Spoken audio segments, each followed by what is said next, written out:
Oi, pessoal! Sejam bem-vindos à nossa aula de Química, aula de número 50, né, galerinha? Olha só o quanto a gente já percorreu nesse caminho juntos. Agora a gente já está naquela reta final, onde hoje nós vamos continuar falando sobre as leis da radioatividade. E o assunto de hoje é um assunto bem interessante e que serve para a gente observar a importância do estudo da radioatividade. Vamos lá para a gente conhecer o nosso conteúdo de hoje? Bom, hoje nós estamos falando sobre a datação pelo carbono 14. Vamos falar também das séries ou famílias radioativas. Como habilidade da aula de hoje, nós temos avaliar os riscos e benefícios dos diferentes usos sobre a radioatividade. E aí, para introduzir a nossa aula, nós temos uma perguntinha aqui. Qual a idade desse animal fossilizado?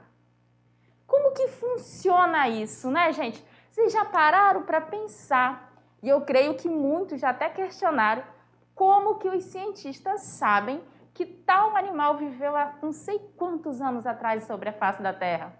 Vocês já pararam para pensar sobre isso? Como que é feita a datação que determina o tempo no qual algumas espécies viviam na Terra? Pois é, essa datação, pessoal, ela ocorre a partir do estudo de isótopos radioativos. Aqueles isótopos que têm a capacidade de emitir radiação. A gente viu na aula anterior sobre o tempo de meia-vida. Puxa aí na memória de vocês, não faz tanto tempo que a gente teve essa aula, né? O tempo de meia-vida é aquele tempo necessário para que um núcleo radioativo diminua a sua massa pela metade. Então, a gente sabe que algumas séries radioativas, elas demoram milhares de anos para sofrer o decaimento radioativo, que é o caimento da sua massa pela metade. Já outros isótopos radioativos, esse decaimento ocorre em minutos, 5 minutos, 20 minutos, outros em dias, né? 5 dias, 12 dias, isso tudo a gente viu na aula anterior. E alguns isótopos desses, como eles demoram milhares de anos para sofrer esse decaimento, é possível determinar a data, no caso, a datação desses fósseis a partir do estudo da radioatividade desses isótopos. Como assim? Nós vimos que os isótopos radioativos, quando eles sofrem esse decaimento, principalmente os de emissão alfa e beta, eles dão origem a um novo elemento químico, certo? Então, a partir deste conhecimento, é possível prever quanto tempo vai levar-se para que um isótopo radioativo dê origem a um elemento que nós já conhecemos, a partir do estudo do decaimento radioativo deste. A gente sabe a quantidade de unidade de massa que vai reduzir, a quantidade de unidades de número atômico que será reduzido ou elevado daquele átomo. E aí vai fazendo-se a datação a partir do estudo desse. Então é esse o nosso tema da aula de hoje e a gente vai aprofundar um pouquinho para a gente entender melhor como funciona. Vamos lá comigo? Então aqui, datação pelo carbono 14. É uma técnica utilizada para determinar a idade de qualquer fóssil, animal ou vegetal, ou mesmo um objeto que seja subproduto de um ser vivo, como um pedaço de madeira ou um pedaço de pano.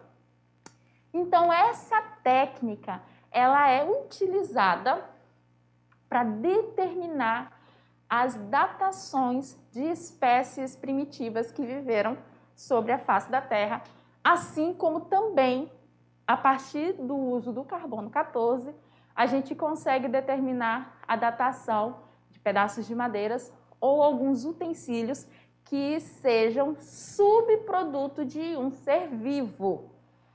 Professora, com o carbono 14, eu consigo determinar o tempo de formação de uma rocha só se nessa rocha a gente tiver algum material de origem orgânica, de origem de um ser vivo, né?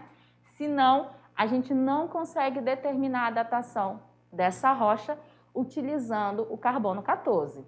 Mas vamos falar um pouquinho sobre essa técnica que é, né, muito utilizada pelos historiadores, pelos geólogos e muitos outros ramos da ciência.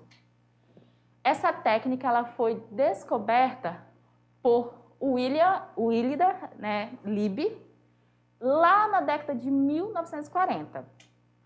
Ele observou que a quantidade de carbono 14 dos tecidos orgânicos mortos ia diminuindo de forma constante ao longo do tempo.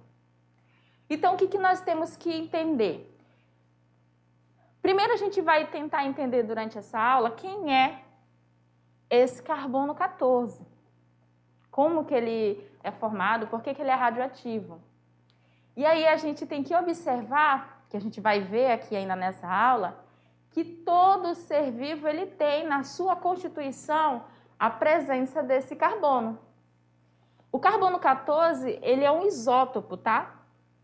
Ele reage com o oxigênio do ar e ele forma o dióxido de carbono. Essa quantidade, ela é constante na atmosfera. A quantidade de isótopo de carbono 14, ela é constante na atmosfera. Mas quem é o carbono 14? Vamos lá.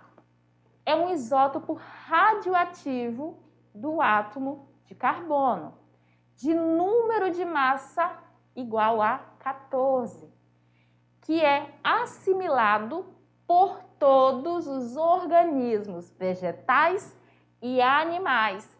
Por isso, ele é usado na datação de fósseis. Eu não sei se vocês já têm bem formado na mente de vocês como que ocorre um isótopo. É um conteúdo que a gente estuda lá no primeiro ano, mas às vezes durante o estudo a gente não consegue observar o porquê que existem esses isótopos. Vamos lá. Vamos pegar o hidrogênio. O hidrogênio nós sabemos que ele tem número atômico igual a 1, certo? Porque ele tem um próton lá no seu núcleo. E nós temos do hidrogênio alguns isótopos, né? E esses isótopos, eles vão ter o mesmo número atômico do hidrogênio, 1 também. Qual é a diferença entre eles? O número de massa. O número de massa, que é a soma de prótons mais os nêutrons, é que determina a diferença entre esses isótopos. O que acontece é que um isótopo, ele vai ter uma quantidade de nêutrons a mais que o átomo que lhe deu origem. Se a gente pegar o carbono 12 é o carbono padrão. O número atômico dele é 6 e o número de massa dele é 12. Significa que quando a gente soma os prótons e os nêutrons lá no seu núcleo, nós obtemos a massa igual a 12. Só que nós não temos somente o carbono 12. Nós temos também o carbono 13 e o carbono 14, que é quando estes têm nêutrons a mais que o carbono 12. No caso do carbono 13, ele tem um nêutron a mais. No caso do carbono 14, ele vai ter 2 nêutrons a mais. E a presença desses 2 nêutrons vai fazer com que o número de massa desse carbono seja diferente. Por isso que ele é chamado de carbono 14, porque a sua massa é igual a 14. Tranquilo? Então, é assim que a gente tem os isótopos. A gente estuda lá no primeiro ano isótopos, isóbaros e isótonos, né? E a gente aprende que os isótopos são o mesmo número atômico e número de massa diferentes. Eu estou falando do mesmo elemento, o elemento carbono. Porém, eu vou ter carbonos com um número de massa diferentes. Aí vem os isótonos.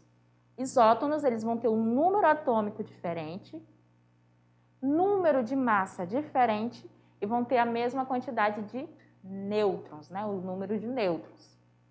E nós temos também lá, estudado no primeiro ano, os isóbaros, que eles vão ter número atômico diferente e vão ter número de massa igual. Qual é o foco nosso? Os isótopos, que é o átomo daquele mesmo elemento. É o átomo carbono? Professor, ali é o carbono? É o carbono. O número atômico dele é o mesmo. A diferença está na quantidade de nêutrons que ele tem no seu núcleo, que faz com que ele tenha um número de massa maior do que o número de massa do carbono 12. Vamos olhar aqui, a gente tem uma figura para ilustrar essa diferença. Vamos lá para a gente ver? Então, olha só. Aqui a gente está representando, tá, gente, de um modo bem, digamos assim, genérico, como que seria a estrutura atômica do nosso carbono 12 e do seu isótopo, que é o carbono 14. No carbono 12, lá no seu núcleo, nós temos 6 prótons e 6 nêutrons, certo?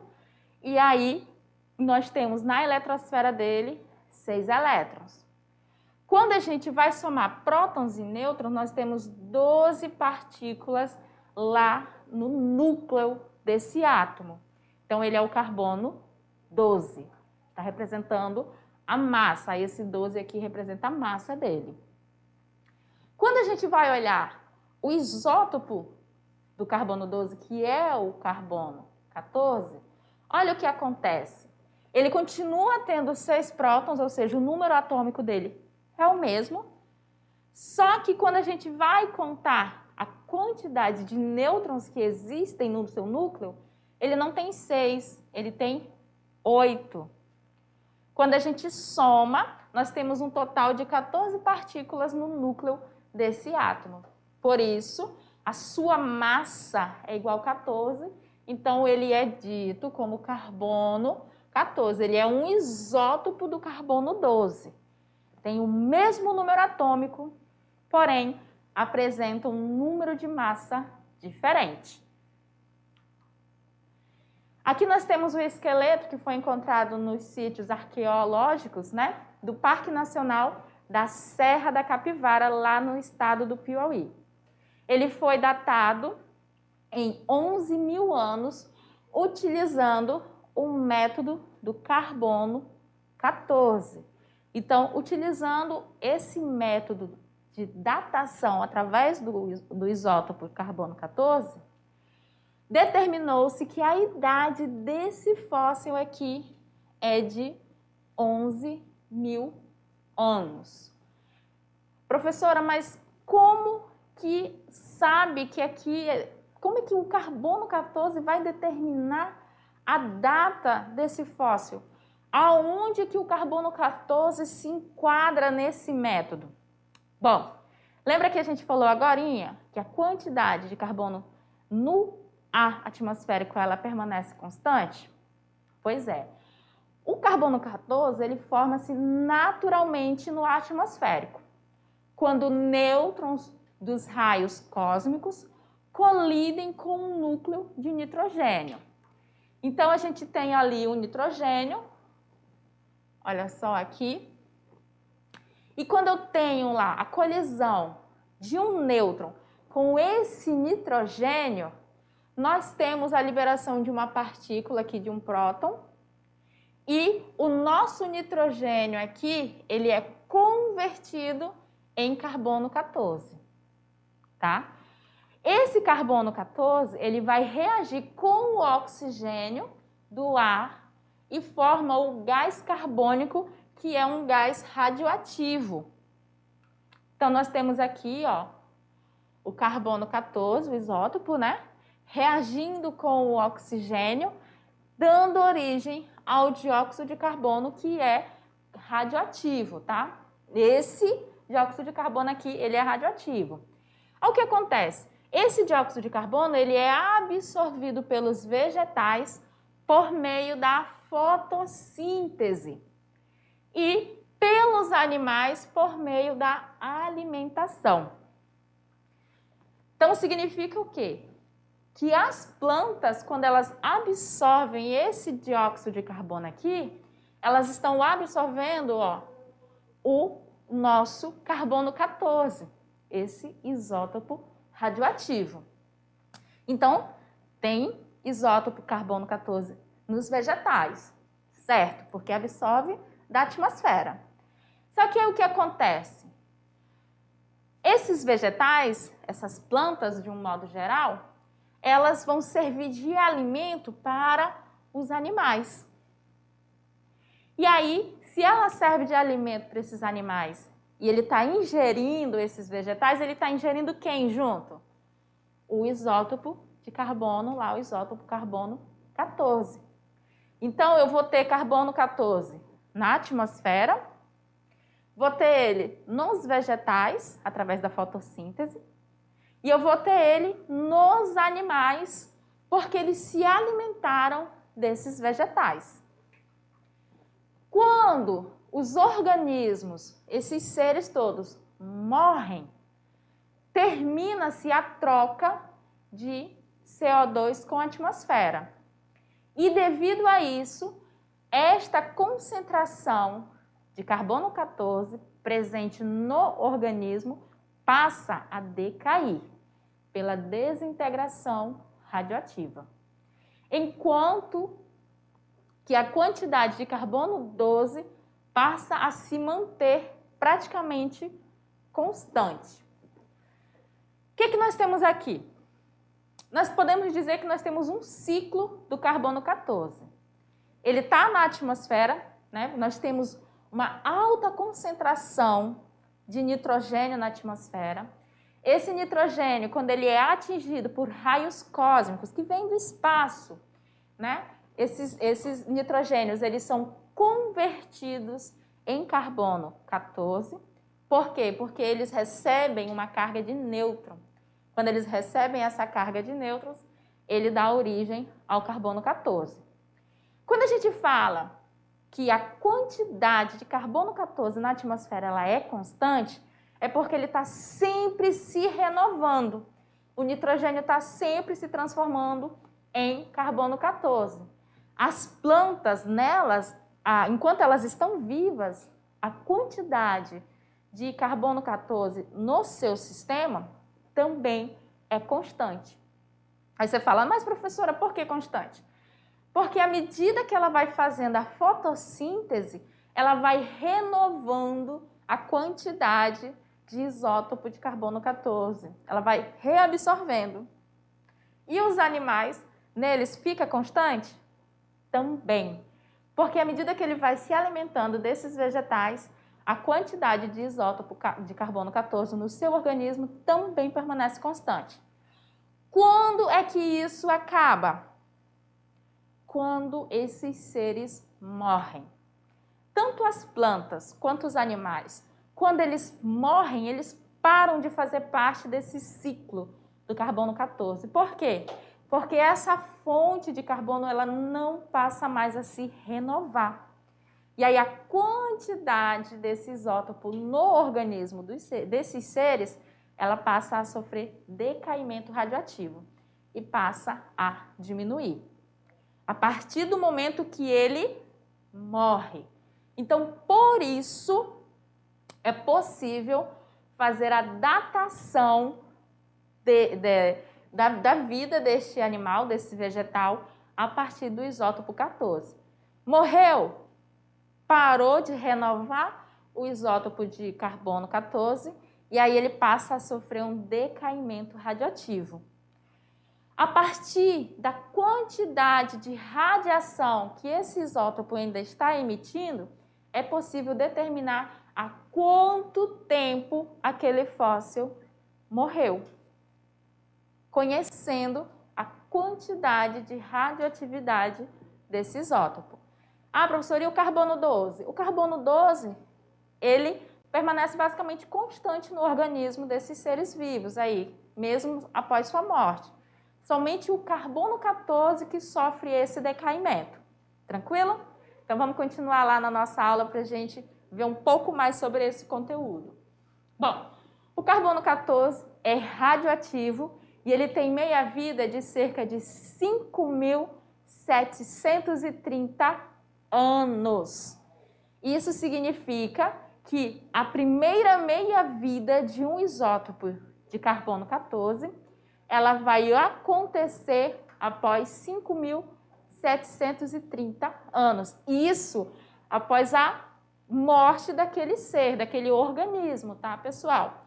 Enquanto o organismo está vivo, ele consegue ir renovando a quantidade de isótopo, né, carbono 14, no seu organismo. Olha só, aqui seria mais ou menos um esquema genérico de como ocorre o ciclo do carbono 14 na Terra. Nós temos aqui o nitrogênio, o gás nitrogênio ali no ar. Ele acaba recebendo nêutrons que vêm através de raios cósmicos, é até bonito, meio poético, né? Raios cósmicos, vem do espaço e atinge esses átomos. Quando ele sofre essa reação no seu núcleo, através dele ser atingido por um nêutron, esses átomos de nitrogênio transformam-se em átomos de carbono 14. Esse carbono 14, ele é absorvido na forma de CO2 pelas plantas, ali no processo que nós conhecemos, chamado de fotossíntese, e também acaba sendo absorvido pelos animais que fazem uso destes vegetais para se alimentar. Aí você pergunta, professora, mas eu nem como vegetal. Ou então, tem animais como o leão, que ele também não come vegetal, ele come carne. Mas aí o que acontece? Esses animais carnívoros, eles se alimentam de outros animais. Normalmente, as suas presas são animais que não são carnívoros. São animais que se alimentam, por exemplo, de folhas, de mato. Então, o ciclo está justamente nisso. Digamos que esse cavalinho aqui, ele está comendo capim, né? Então, ali, ele está absorvendo carbono 14, que esse mato aqui utiliza para sua fotossíntese.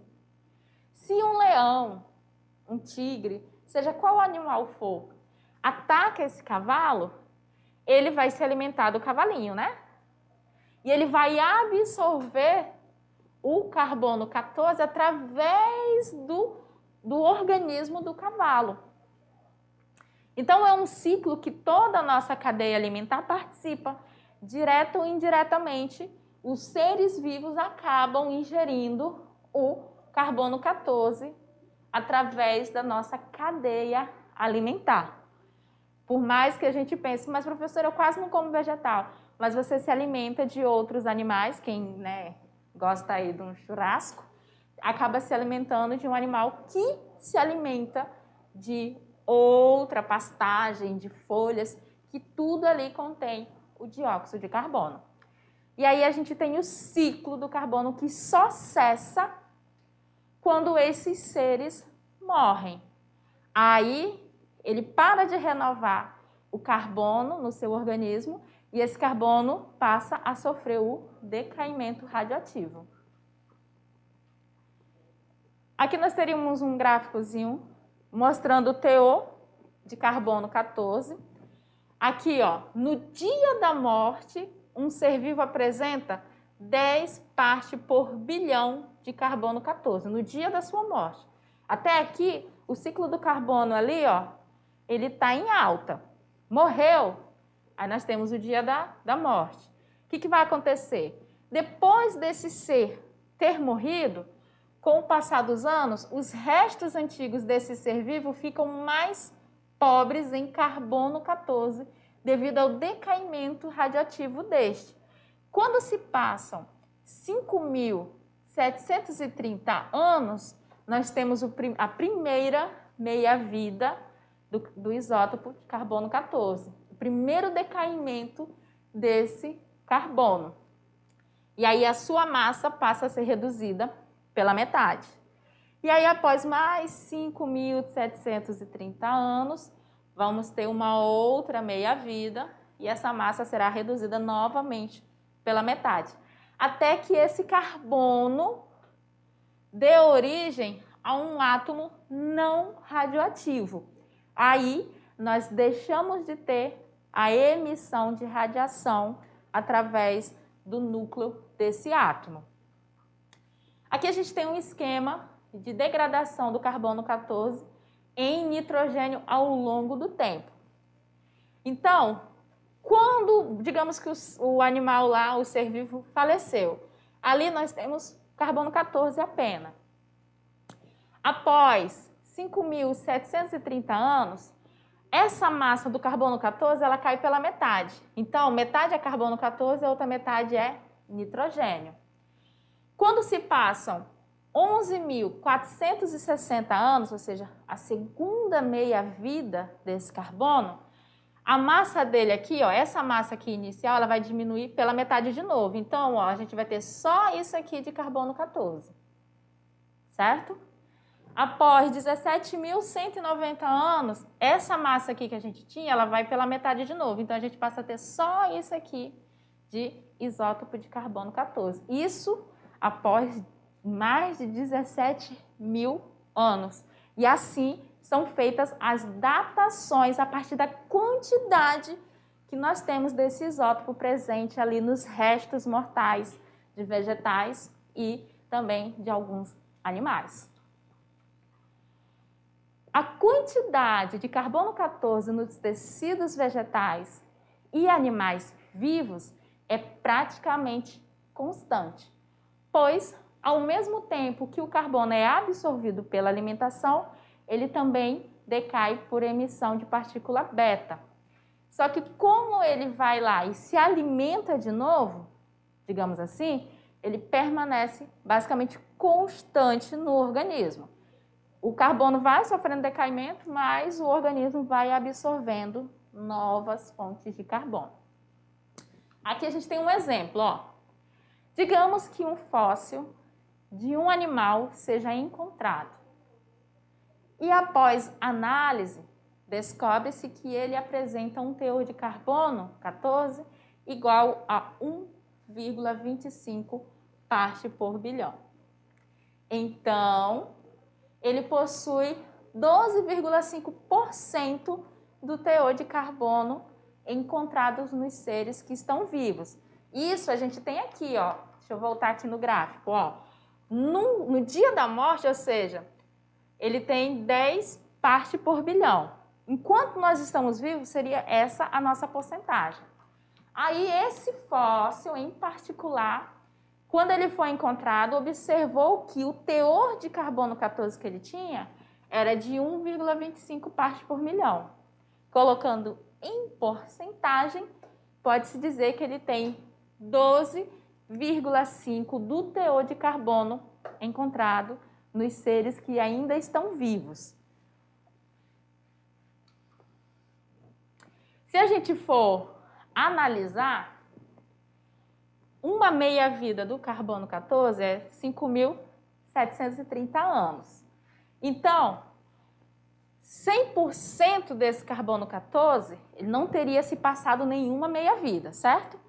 Esse cara aí, ele foi encontrado com 12,5% desse teor. Então, a gente tem que saber quantas meias-vidas se passaram para que restasse apenas 12,5%. Então, se eu for de 100% para 50%, nós vamos ter uma meia-vida. De 50% para 25%, ó, lembrando que ele vai sempre caindo pela metade. Então, metade de 50% vai ser 25%. Aqui a gente teve duas meia-vidas, né? E para chegar a 12,5%, nós teríamos passado 3 meias-vidas. Então, a idade do fóssil, desse fóssil aí, desse animal, é de 17.190 anos. Isso por quê? Porque se passaram 3 meia-vidas, ou seja, se passaram 3 vezes 5.730 anos. Então, basta você multiplicar esse valor por 3. E aí a gente encontra 17.190 anos. Essa é a idade desse fóssil que foi encontrado. E ela foi determinada a partir da quantidade do teor de carbono 14 que ainda existia nesse fóssil. Apesar do uso de radioisótopos diferentes, permite que a datação de amostras biológicas e geológicas seja feita com um alto grau de precisão. A datação por radioisótopos pode estar ameaçada no futuro. Qualquer ser que tenha morrido após os anos 1940, quando bombas nucleares, reatores nucleares e testes nucleares em céu aberto começaram a causar o quê? Mudanças. Será mais difícil de se datar com precisão usando esse método. Por quê? Porque nós temos muita radiação que foi emanada para a atmosfera, o que prejudica o uso deste método, tá, gente? Detalhe importante, datação por carbono 14 permite que a gente saiba o tempo no qual um fóssil, seja animal ou vegetal, morreu, mas não permite que a gente determine o tempo que algumas rochas geológicas, rochas sedimentares, foram formadas.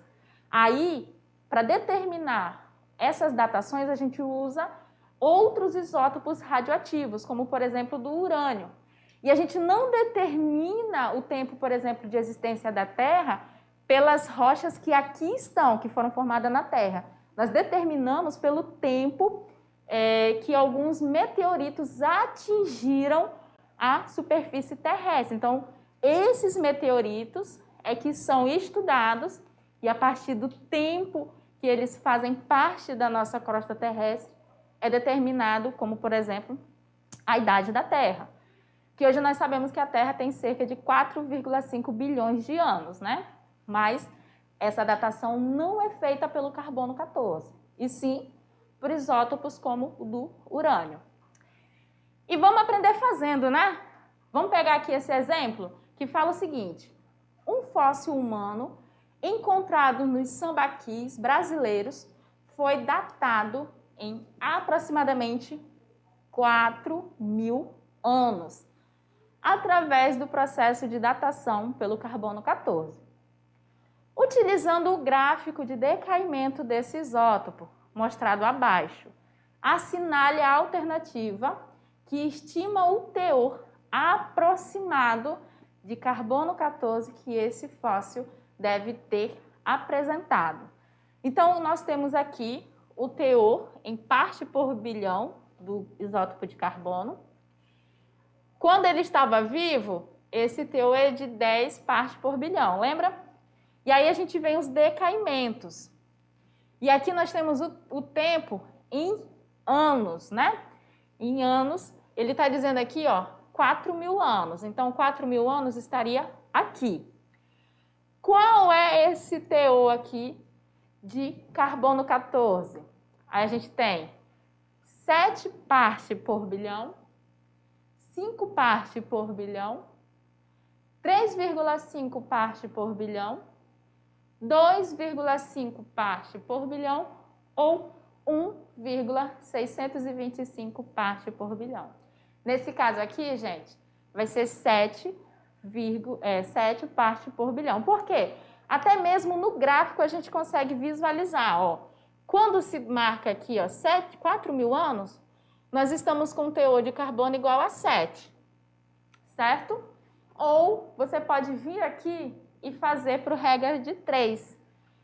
100% de carbono 14, eu vou ter lá enquanto eu tenho o primeiro decaimento, que é 5.730 anos.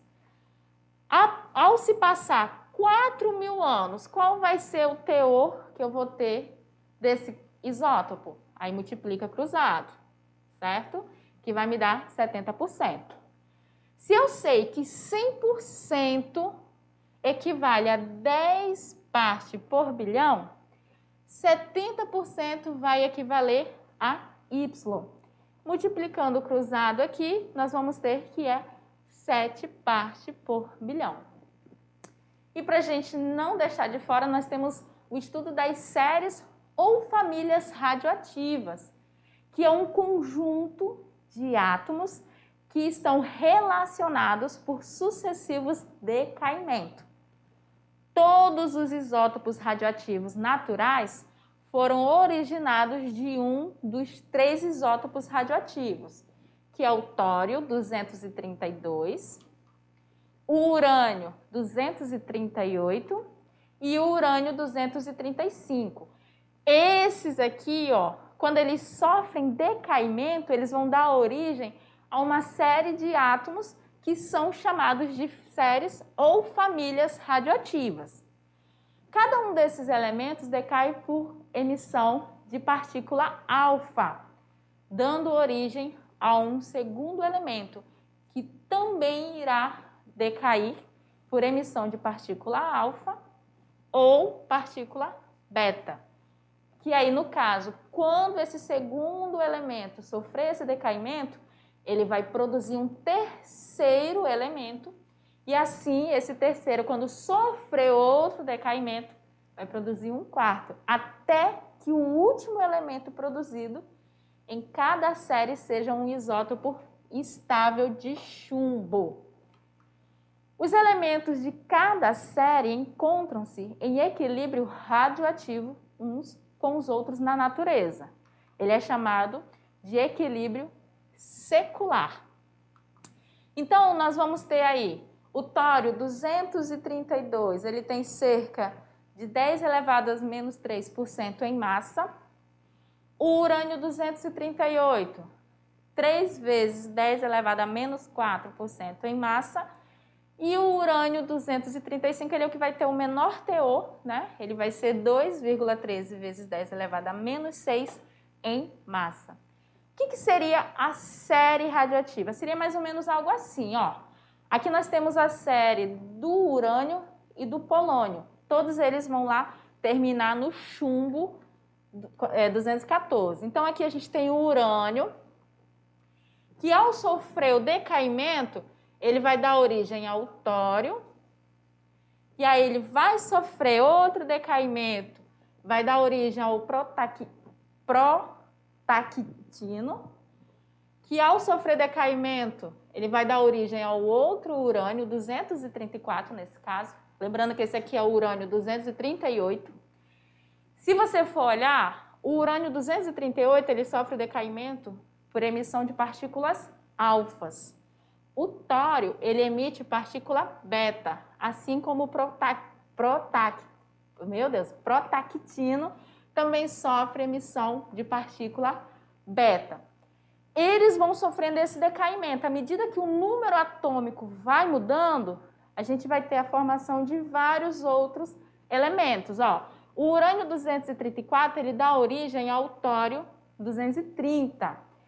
Esse sofre decaimento e dá origem ao rádio, que ao sofrer decaimento dá origem ao radon, que vai dar origem ao polônio, ao plomo, bismuto, polônio novamente aqui, só que o número atômico diferente, o número de massa, o plômio, bismuto de novo, polônio e assim a gente vai chegar ao chumbo aqui. Isso dentro dessa série de decaimentos. Por isso que o nome é série ou famílias radioativas. Então, nós temos a família do urânio, que se inicia com o urânio 238 e termina lá com o chumbo 206. Nós temos a família do actínio, que se inicia com o urânio 235 e termina com o chumbo 207. E nós temos a família do tório, que inicia-se com o tório 232 e termina com o chumbo 208. E aí são todas as nossas séries radioativas. Vocês viram, né? O átomo não deixa de existir. Ele apenas vai se transformando, dando origem a um novo elemento até que a gente chegue em um elemento que não seja radioativo. E aí a gente encerra a emissão de partículas, ou seja, a radioatividade daquele átomo. Bom, pessoal, a gente encerra essa primeira parte aqui e já já a gente vem com a nossa revisão e atividade de sala.